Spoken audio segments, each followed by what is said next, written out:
Hi, I'm Elowen. I lost everything the night I pulled over to help a stranger bleeding out in the snow. By sunrise, my house was in flames. My job was gone. My mother slammed the door in my face and called me pathetic for choosing to save a dying man over protecting my own mess of a life. But what she didn't know, what none of them knew, was that the man I saved wasn't just anybody. He was the most wanted name in the country.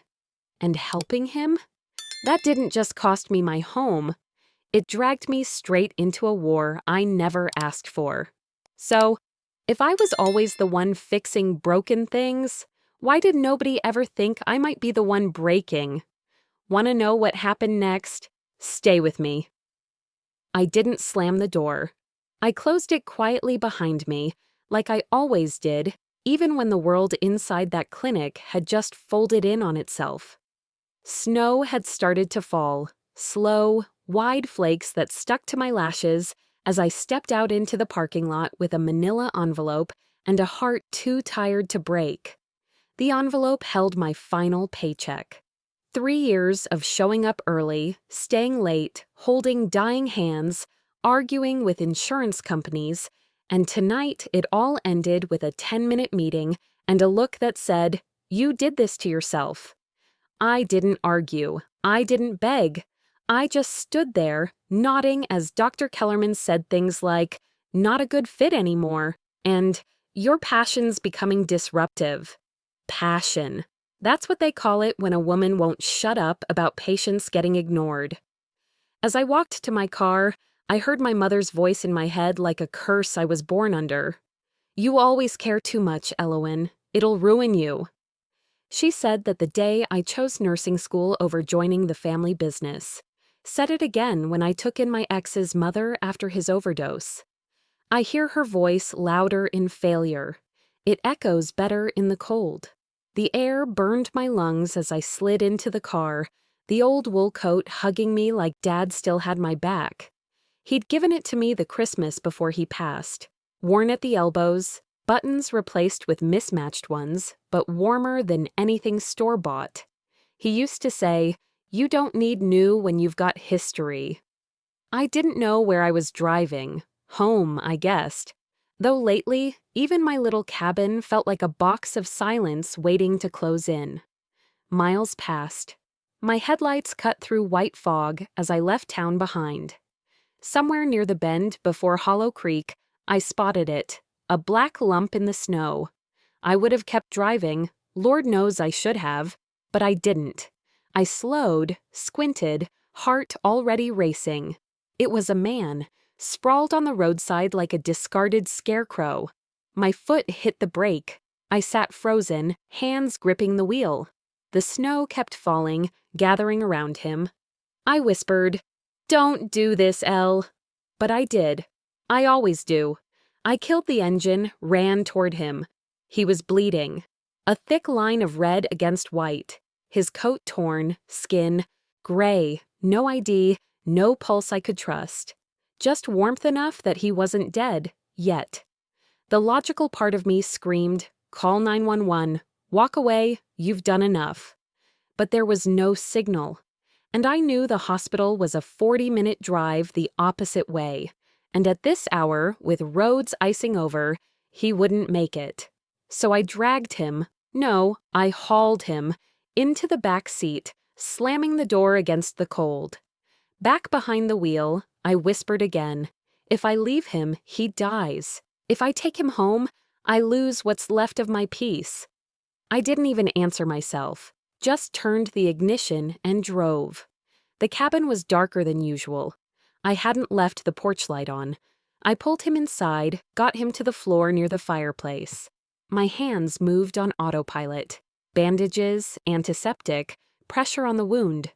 Somewhere between cleaning his blood and boiling water for tea, I realized I hadn't eaten all day. He groaned once. I whispered, "Shh, you're not dying tonight." Around 4 a.m., I slumped beside the fire, watching his chest rise and fall. I could feel my heartbeat in my throat. This man, this stranger, was the most dangerous decision I'd made in years. And I made it anyway. At 7 a.m., I called my mother. I should have known better. Her voice crackled through the line like frostbite. "What now?" I cleared my throat. I lost my job. I brought someone home. He needed help." She laughed, short and sharp. "You're pathetic. Always saving strangers while ruining your own life." "Mom." Click. No goodbye. Just static. I drove to her house anyway, because maybe she'd open the door if she saw my face. Maybe some part of her remembered what it was like to freeze alone. She didn't. The door opened just long enough for her to say, "You never learn," and slam it shut. Snow landed in my collar, soaking through the fabric. I stood there like an idiot, holding hope in one hand and nothing in the other. It was quieter driving back. That kind of silence that gets under your skin. Not peaceful, just empty. I made tea, sat by the fire again. The man hadn't moved, but he was breathing steadier. I checked the bandage, still holding. Then, suddenly, he stirred. His eyes blinked open. Dark, sharp, alert. "You shouldn't have saved me," he said. His voice was gravel and smoke. I looked at him, the cup trembling in my hands. "Why?" He turned his head slowly, meeting my gaze. "Because now you're part of something you can't walk away from." The air was still when I woke up, but something wasn't right. I hadn't heard anything, no knocks, no voices, just a low hum I couldn't place. Then I noticed the glass on the window pane, faintly vibrating in a steady rhythm. I sat up slowly, heart nudging against my ribs like it already knew what was coming. The sun was barely rising, just a gray smear against a darker sky. I tiptoed to the window and gently parted the curtain. There they were. A line of black SUVs crept up the road like a funeral procession that had taken a wrong turn into my life. Headlights sliced through the morning mist, and the tires crunched over the hardened snow with an eerie calm. Behind me, the floor creaked. He was awake. "Step back," he said softly. His voice wasn't weak anymore. Cold, yes. Controlled, calculated. "Don't let them see you." I dropped the curtain and turned.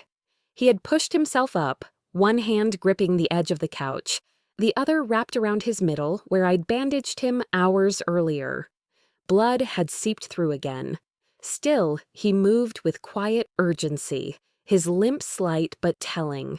He reached for his jacket, the one I'd folded and left near the fireplace. My wool coat, Dad's, was draped over him, and for a second I wanted to yank it away. It didn't belong in this, but I left it. It was already soaked in the mess I'd chosen. From inside the jacket, he pulled out a small, blocky phone. Not the kind you find at a gas station. This one looked military grade, encrypted, matte black, no brand logo. He stared at the screen, his thumb tapping out something quickly. Then he looked up. "They're not here by accident," he said. "They're tracking me." "And you brought them here," I replied, my voice tight. "To my home." He didn't flinch. "I didn't plan on bleeding out on your roadside either." Outside, the cars stopped. One by one, doors opened. Men stepped out, coats too long, too heavy for just warmth. The kind of coats that hide what you don't want seen. Through the fogged glass, I spotted an insignia on one of their sleeves, a lion, gold on black. I'd never seen it before, but it wasn't law enforcement. "Who are they?" I whispered. "Not cops," he said. "They're from the other side." My stomach tightened. "Other side of what?" He turned to me fully, eyes level. "You really want to know? I dragged you into my home, patched you up, and lied to my own mother to do it. I think I deserve the truth." He paused. "They're enemies, rivals. I'm someone they've tried to erase for years." I wanted to laugh. It came out more like a cough. "Erase? I gave you a way out," he said, nodding toward the back door. "You can still take it." I shook my head.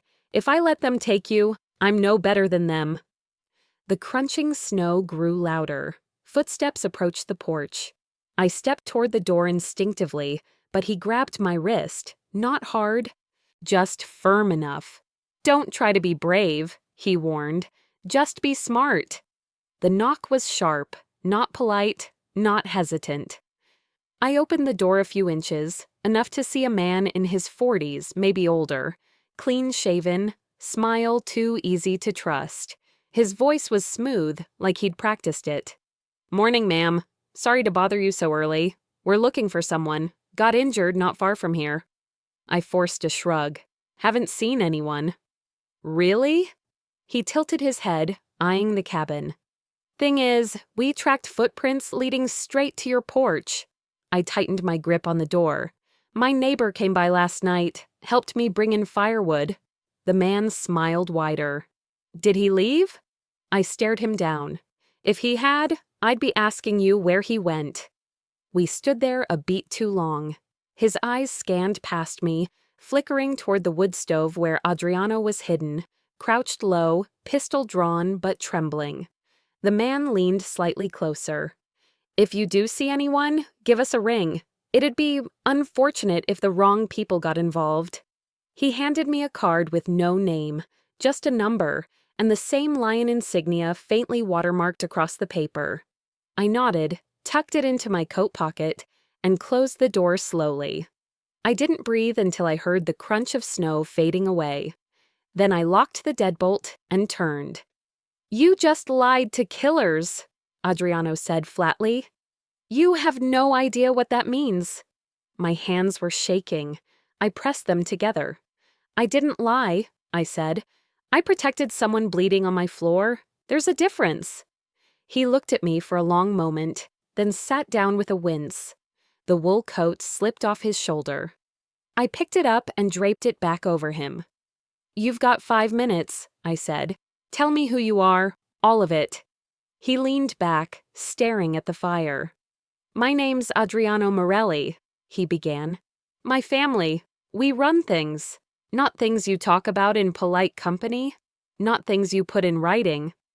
I sat across from him, the heat from the flames washing over my skin. The words hit slowly, like each one had to be translated from a world I'd never touched before. "You're Mafia," he nodded. "My dad," I said quietly, "used to joke that Mafia guys didn't bleed. Guess he was wrong." Adriano smiled without warmth. "We bleed like anyone. We just don't expect to be saved." I leaned forward, elbows on my knees. "I helped a dying man," I whispered, "not a criminal." "To them," he said, "there's no difference." I didn't reply. My coat, still damp from the night before, dripped gently onto the floor. Each drop sounded louder than it should have, as if time itself was slipping out of me, drop by drop. That morning, everything I thought I knew melted with the snow. The light blinked once more. Then it was gone. I stood frozen, eyes still on the trees. The silence afterward wasn't relief. It was pressure. It wrapped around the cabin like a thick fog, pressing in from all sides. Behind me, Adriano moved somewhere in the room, but I didn't turn to look. I just listened. For engines, for footsteps, for anything that might tell me this nightmare wasn't multiplying. By the time dawn arrived, I had barely slept. The snow had stopped, but the cold lingered. I stepped into the kitchen, poured a cup of coffee, and stared at my phone charging on the counter. Notifications blinked like tiny accusations. I hesitated, then picked it up. 20 missed calls, all from Vesper. The voicemail started with a sigh. "Alawan, I don't even know why I'm calling. Mom's right. You always drag the family name through the dirt, trying to save people who don't deserve saving. If this is about another one of your strays, you need to think about what you're doing." I paused it. The coffee turned bitter in my mouth. The words didn't hurt because they were new. They hurt because they were old, spoken 100 different ways at 100 different times. I could still remember sitting at that big oak table years ago, speaking up about a neighbor's eviction and watching Vesper smirk like I was a child playing grown-up. No one at that table had defended me. My silence had been mistaken for obedience. I reached for the coat draped on the back of the chair, Dad's old wool one, worn at the cuffs, still holding the smell of wood smoke and something faintly metallic. I wore it that night, too, when I stormed out of that dinner and never looked back. It still fit the same way, snug across the shoulders, heavy with memory. Adriano sat by the fire, eyes tracking me as I moved. His bandage was dark at the edges. I crouched down next to him and gently peeled it back. The wound had stopped bleeding, but it didn't look good. The skin around it was red, swollen, angry. "You're healing," I said. He gave a non-committal shrug. "You've got a steady hand." "You sound surprised." "I'm not," he said. "You remind me of someone I used to trust." I met his eyes. "What happened to them?" He didn't blink. "They sold me out, took the money, bought a house in Florida." I sat back on my heels. "Is that a warning?" "It's a memory," he said quietly. Then after a pause, "But yes, a warning too. The people who came last night won't stop. They know someone helped me, and they think it's you. They'll come back, and next time they won't knock." I stood up and crossed my arms. "Then we don't let them find us." He studied me like he didn't expect that answer. Like he hadn't quite decided if I was brave or foolish. Maybe both. Around mid-afternoon, I heard the sound before I saw the car, tires crunching against the icy drive, too light to be one of the black SUVs. I peeked out and felt a familiar mix of dread and irritation bubble up. It was Vesper. She stepped out in boots that had never seen mud, her coat pristine, her makeup untouched by the cold. I met her on the porch before she could knock. "Well," she said, not even pretending to smile. "Still playing house out here?" "Mother sent you?" I asked, folding my arms. "She's worried," Vesper said with a shrug. "She said you've gone off the deep end again." I didn't move. "So you drove all this way just to insult me?" "No," she replied, her voice clipped. "I came to take the cabin back. You're 3 payments behind. Technically, it's still in Mom's name. You knew that.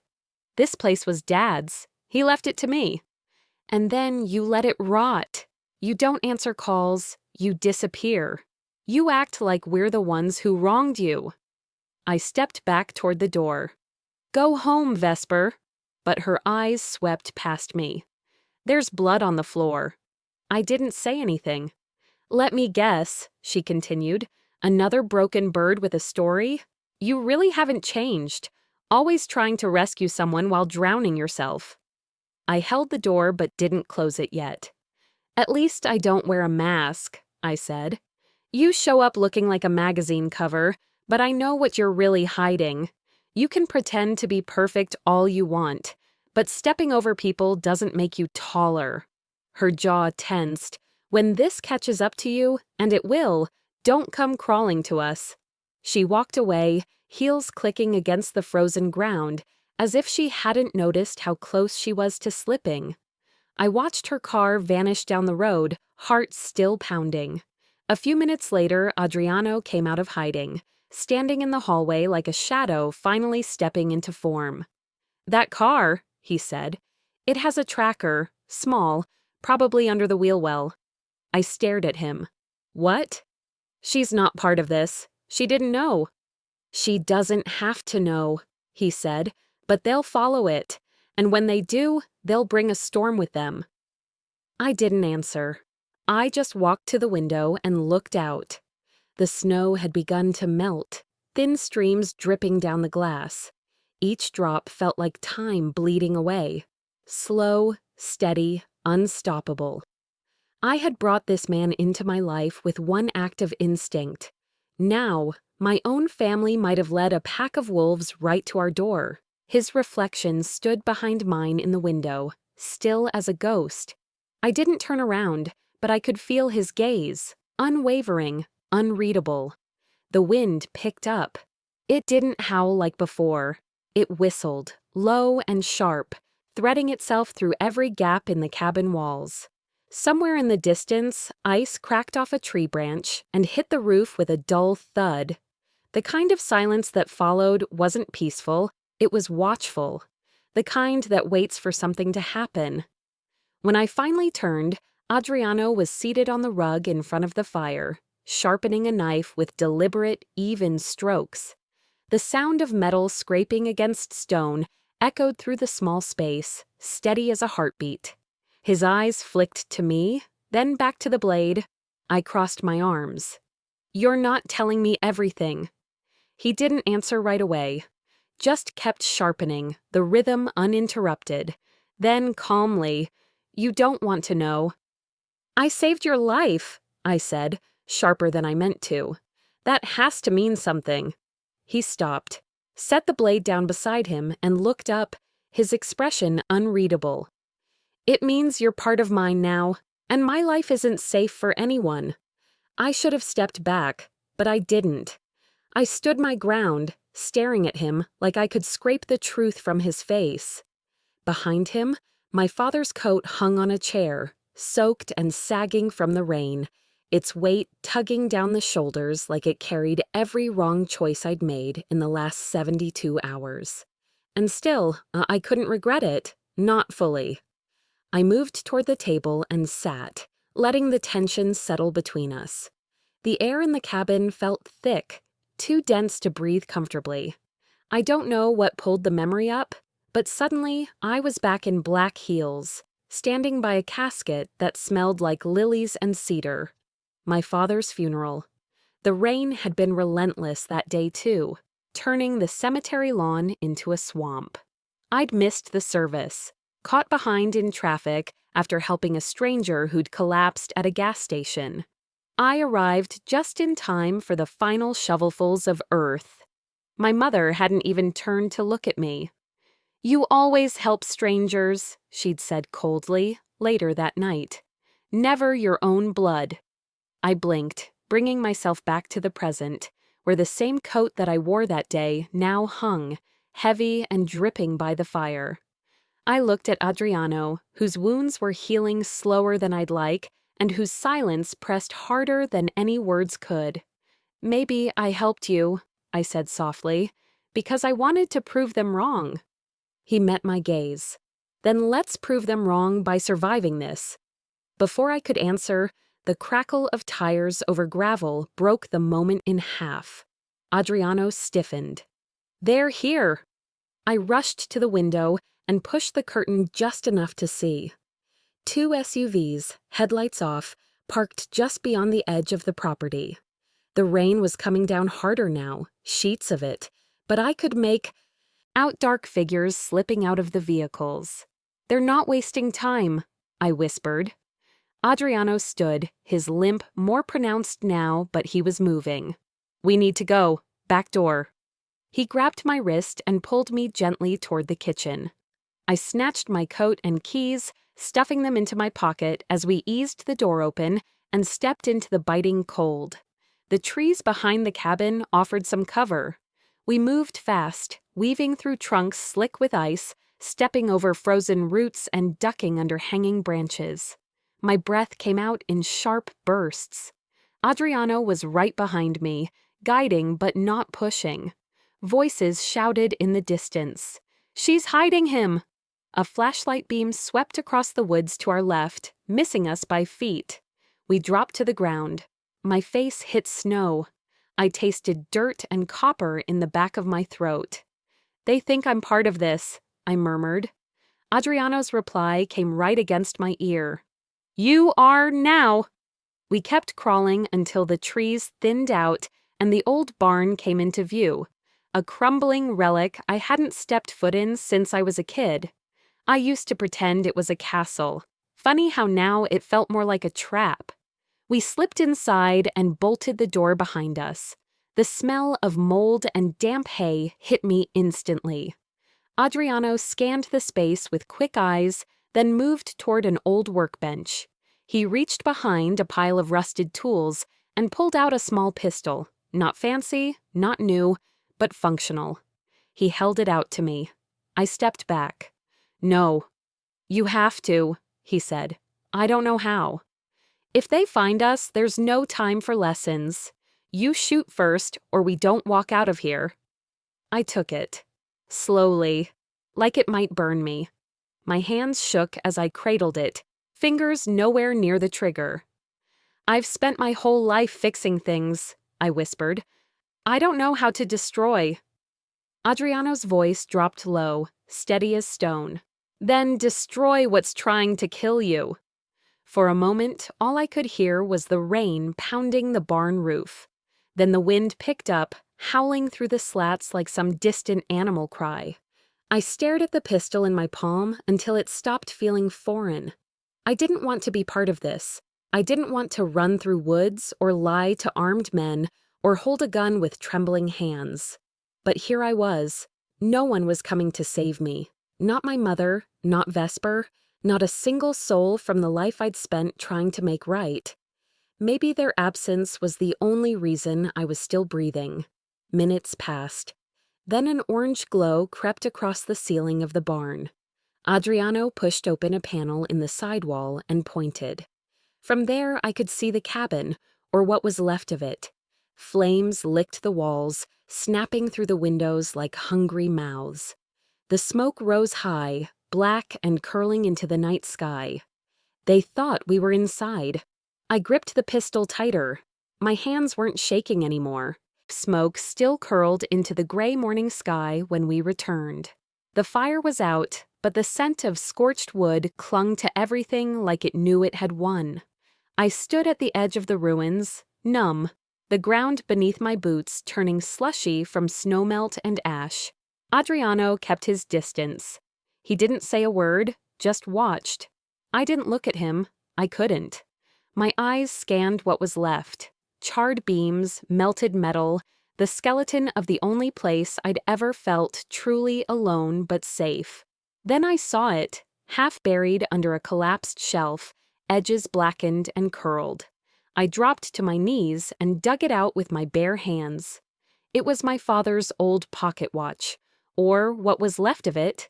The glass had melted, the hands frozen in place. He used to wind it every morning like it gave the day permission to begin.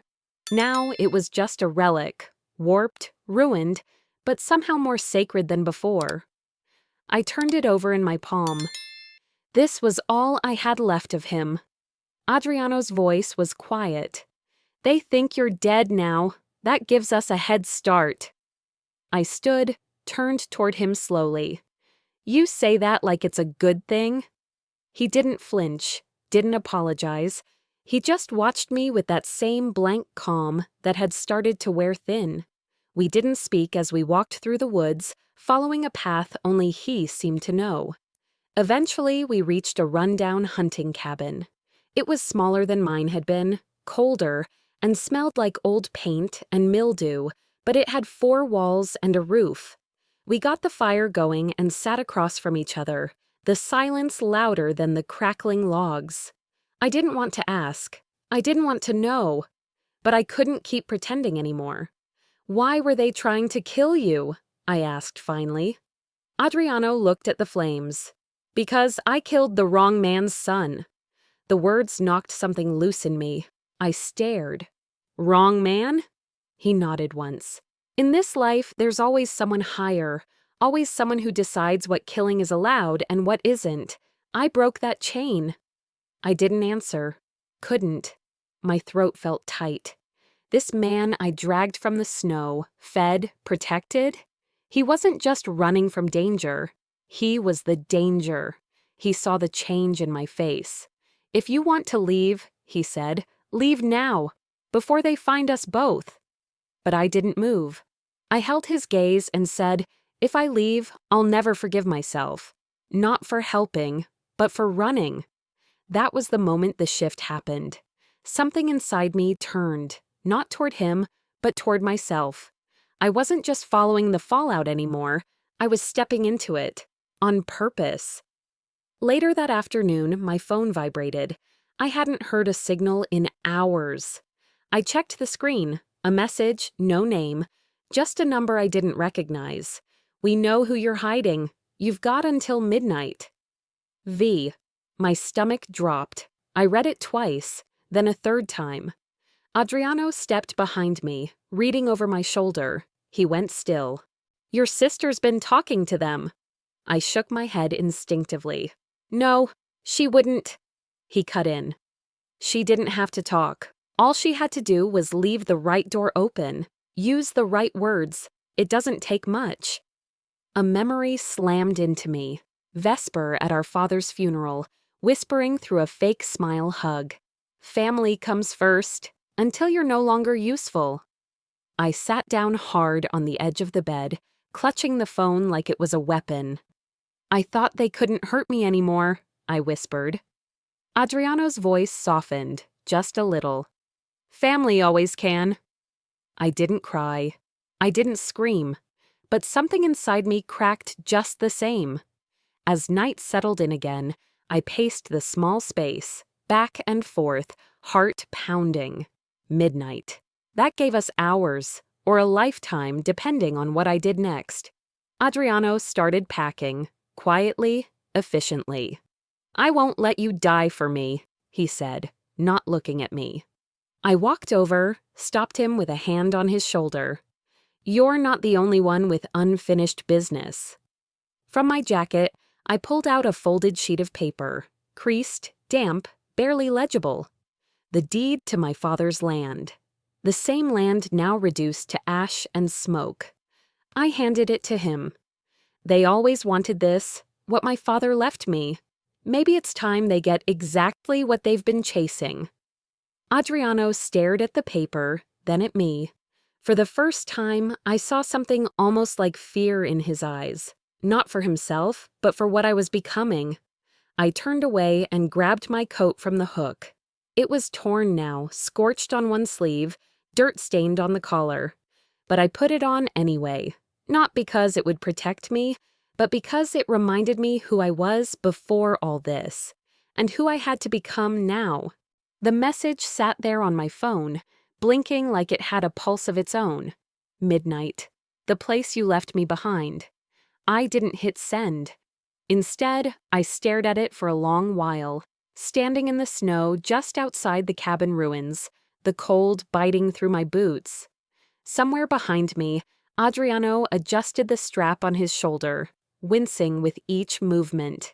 He didn't ask what I wrote. He didn't have to. We both knew this night was coming.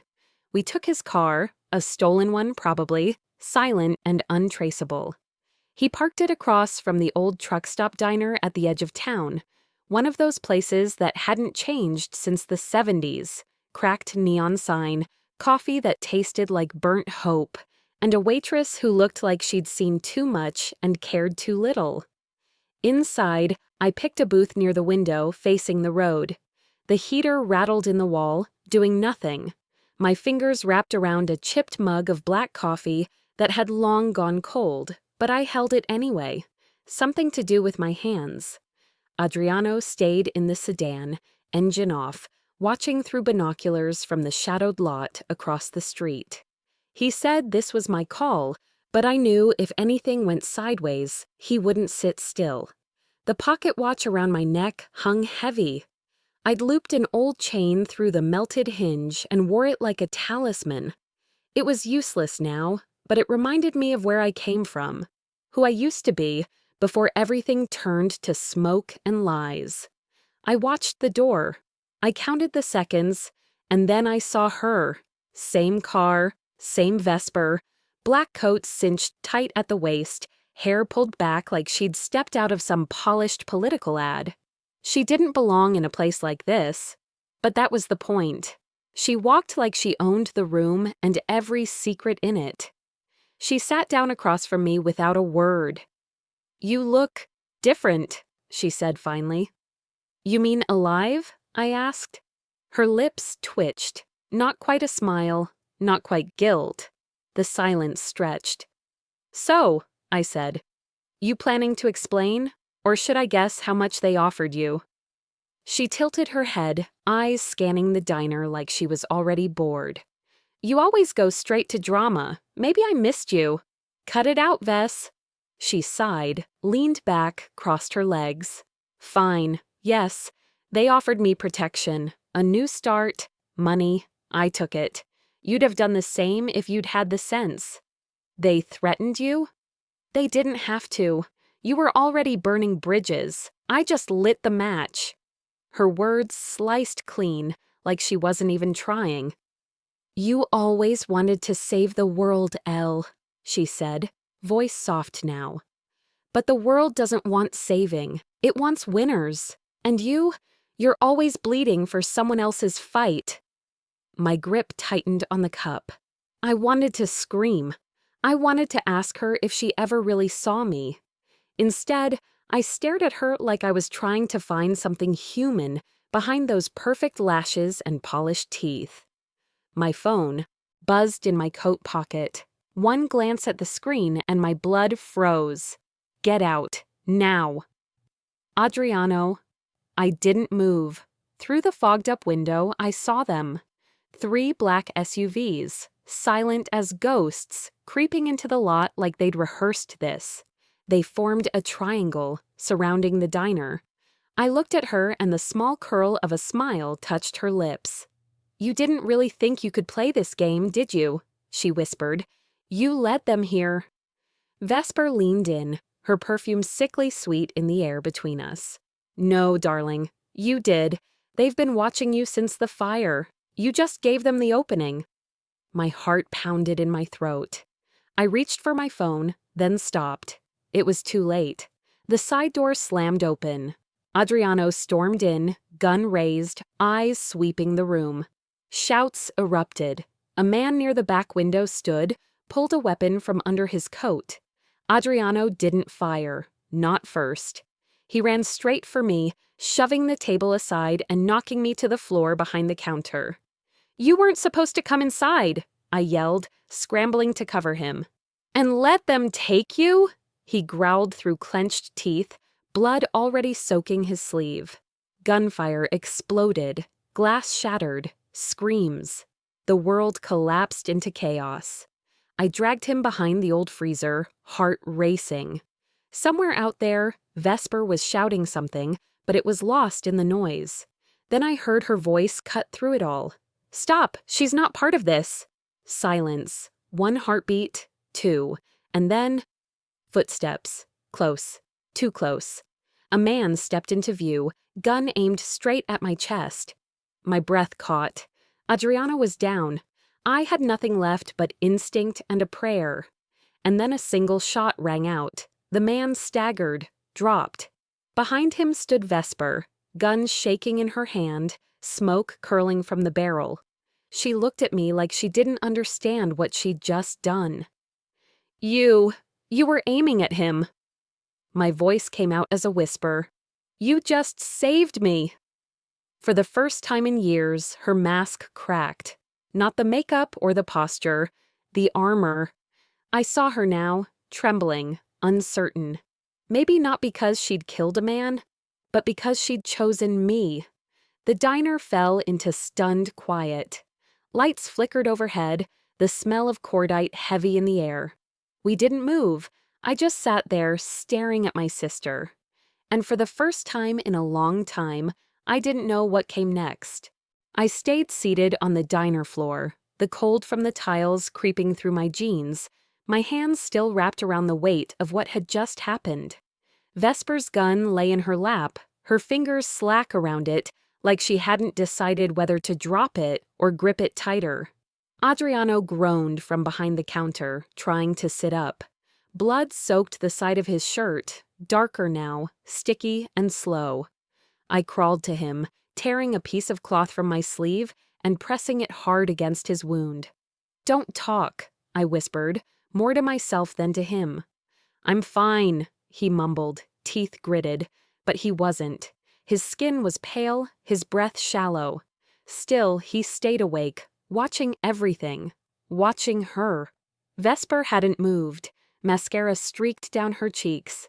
She looked like a porcelain doll cracked along the face. She spoke without lifting her head. "I didn't mean to," she said. "He was going to shoot you." I didn't say anything at first. The silence in the room stretched, heavy and sharp. The only sound was the low buzz of the refrigerator and the soft flicker from the broken neon light outside the window. Finally, I looked at her. "You saved me, but you still brought them here." She met my eyes, and for once, there was no shield in hers. No smugness, no ice.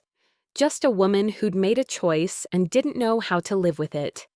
I reached behind me, pulled off my coat, the same one I'd worn the night I found Adriano bleeding in the snow, and draped it over his body. He didn't protest. The coat was soaked in memories now. Pain, mercy, and this strange, growing thread tying all three of us together. We sat like that for a while, no one speaking. Then Adriano stirred. "They'll send more," he said hoarsely. "You bought us an hour, maybe 2. Vesper's head jerked up. "Who are you people?" He didn't flinch. "Someone your deals were never supposed to touch." I stood up, my legs shaky but steady enough. "We need to leave before sunrise," I said. "Together?"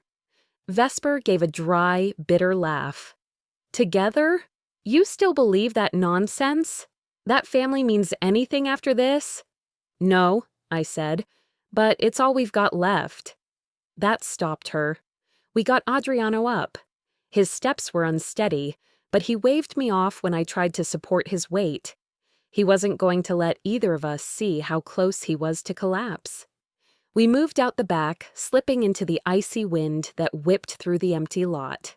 The sky was shifting, that strange, silent light that comes before dawn. Not quite morning, not quite night. We found an abandoned service shed behind the diner and ducked inside. It was cramped and freezing, but hidden. Vesper paced, chewing on her thumbnail like she used to when we were kids, and got caught sneaking out. Adriano sat against the wall, head back, breathing shallow. Then his phone buzzed once. A soft vibration in the stillness. He pulled it out, looked at the EO screen, then tossed it across the floor.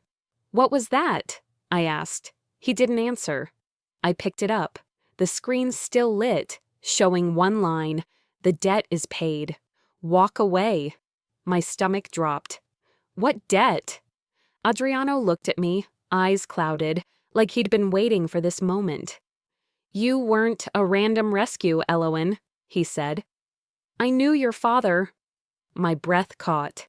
"No, you didn't. He died. Years ago, I know. He saved me. Pulled me out of a car wreck on a back road in Kentucky. Didn't ask who I was, just helped. Told me if I ever found his daughter in trouble, I'd know what to do." I sank to the ground. "That's not possible." "I carried his name in my pocket for years. When I saw yours on the mailbox that night, I knew." My head spun. All this time, I'd thought I made the choice to help him.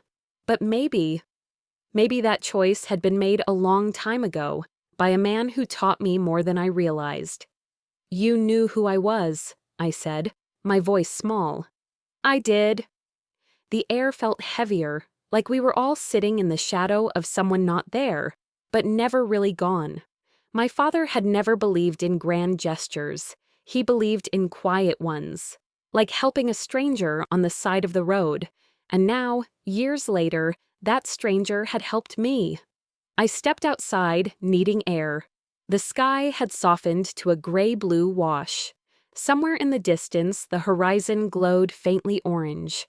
Dawn, or another fire. Vesper followed. She stood next to me, arms crossed, the cold turning her lips pale. "You're just like him, you know," she said quietly. "Dad, always trying to protect people who never asked for it." I looked out at the horizon. Maybe that's the only thing I got right. She didn't answer, but she didn't argue either. For once, we stood there, not fighting, not pretending. Just breathing the same sharp air, letting the silence say what we never could. Behind us, Adriano limped out, hand clutching his side, the weight of exhaustion in every step. In the stillness, we heard it. Engines. Low, steady, growing louder. 3 pairs of headlights crested the far hill, crawling toward us like wolves. Adriano raised his weapon. I stepped forward, heart thudding, the melted pocket watch warm against my chest. "We end this here," I said. He looked at me, eyes unreadable, and nodded. His nod was slow but certain, and in that small gesture, I saw the end of hesitation. The wind carried the scent of pine and ash, mingling with gasoline still hanging in the air. Morning hadn't fully arrived yet, but the light was coming. A glow on the horizon like something ancient waking. I tightened the strap of my coat, the old wool one, torn now, singed at the hem. The chill pushed through it anyway, but I held it close. Adriano sat against the tree beside me, checking the last bullet in his weapon with hands steadier than mine. Blood still seeped from under the bandage on his side, but his focus was untouched. A few feet away, Vesper stood, arms folded tight across her chest, eyes fixed on nothing. Guilt tugged at her jawline. Pride flickered behind her silence. "You can still walk away," I said, keeping my voice low. She didn't turn. "And go where?" "The second I helped you, I signed my own sentence." There wasn't much to say to that. I understood it too well. Our family never forgot a debt, and never forgave a betrayal. Even this one, born out of instinct instead of plan. Snowflakes started falling again.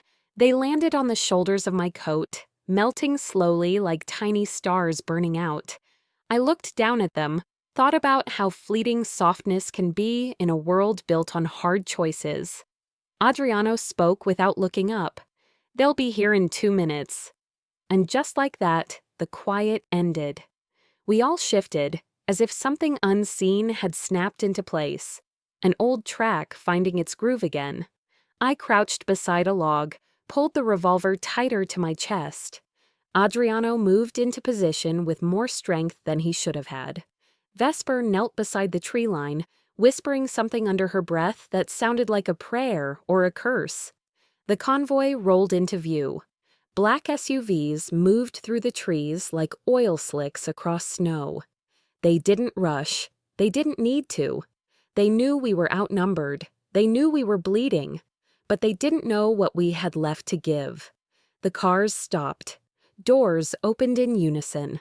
Men in dark coats stepped out, weapons raised, faces unreadable. Then came the man in the long coat, Santo Ricci. His presence was all posture and polished leather, as if he didn't notice the blood or snow beneath his shoes. "You always had a soft spot for strays, Adriano," he called. "Looks like it finally got you killed." Adriano leaned forward slightly, a smirk at the edge of his mouth.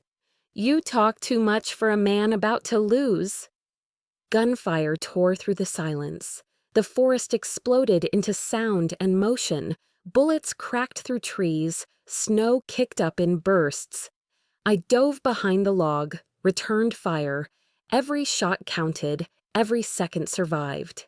Vesper was moving, dragging one of the younger men behind cover, yelling something about the flank.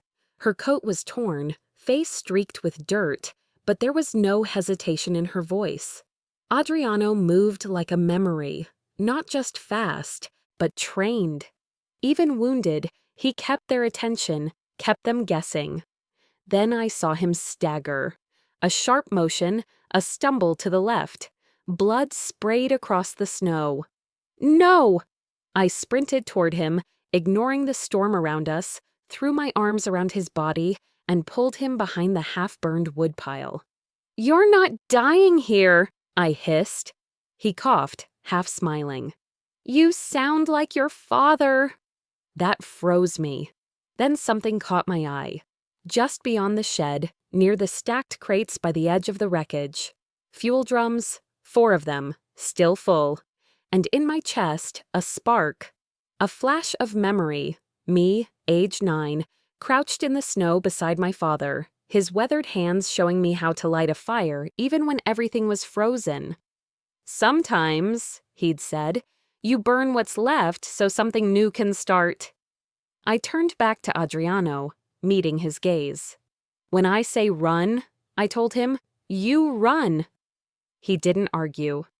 I reached into his jacket, pulled out the flare I'd seen earlier, bright orange and sealed tight, took a breath, lit it, and threw it. The flare hit the drums, and time stopped for a breath. Then the explosion punched through the air. Fire swallowed the shed in a roaring bloom. Flames leapt from wood to trees to snow itself, the heat pushing back the cold in a tidal wave. Men screamed. Gunfire stopped. They scattered. In that moment, the fire did what nothing else had. It shifted the fight. The cold couldn't save them. And we weren't running anymore. I stood in the chaos, the blaze reflecting off my skin like armor. Not because I was fearless, but because I was done being afraid. The battle thinned.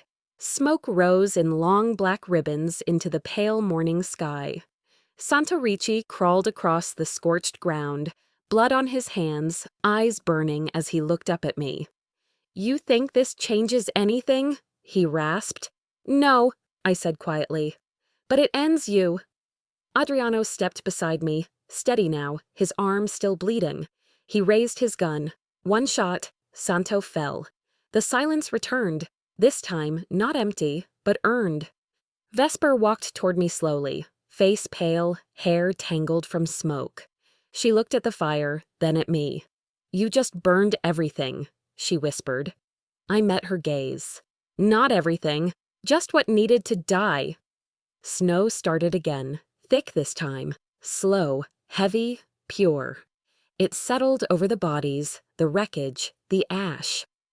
Adriano sat down on a rock nearby, breathing hard, blood soaking through the bandage again. He looked up at me with something softer than pain. "Your father would have been proud," he said. And for the first time in weeks, I let myself breathe. The snow started falling again the morning after the fire finally died.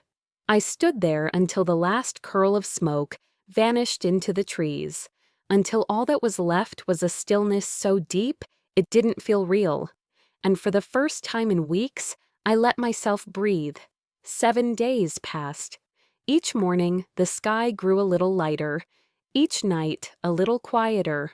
What used to be my cabin had collapsed into a blackened frame, then sunk beneath fresh snowfall like it had never existed. All that remained was a clearing, clean, untouched, or pretending to be. I sat on a fallen log at the edge of that space, hands cupped around a tin mug I'd kept through it all. The same one I held the night this whole thing began. The coffee inside was lukewarm now and bitter, but I welcomed it. The air was sharp, but the silence was sharper. No gunshots, no sirens. Just the sound of snow landing soft on charred earth. In my pocket, I felt the weight of the old pocket watch. I pulled it out, polished and useless, its face cracked and hands stuck at 4:17. The time my father gave it to me, the last real moment we shared before everything changed. I turned it over in my hand, letting my fingers trace its edge. "It doesn't have to work," I murmured. "It just has to remind me."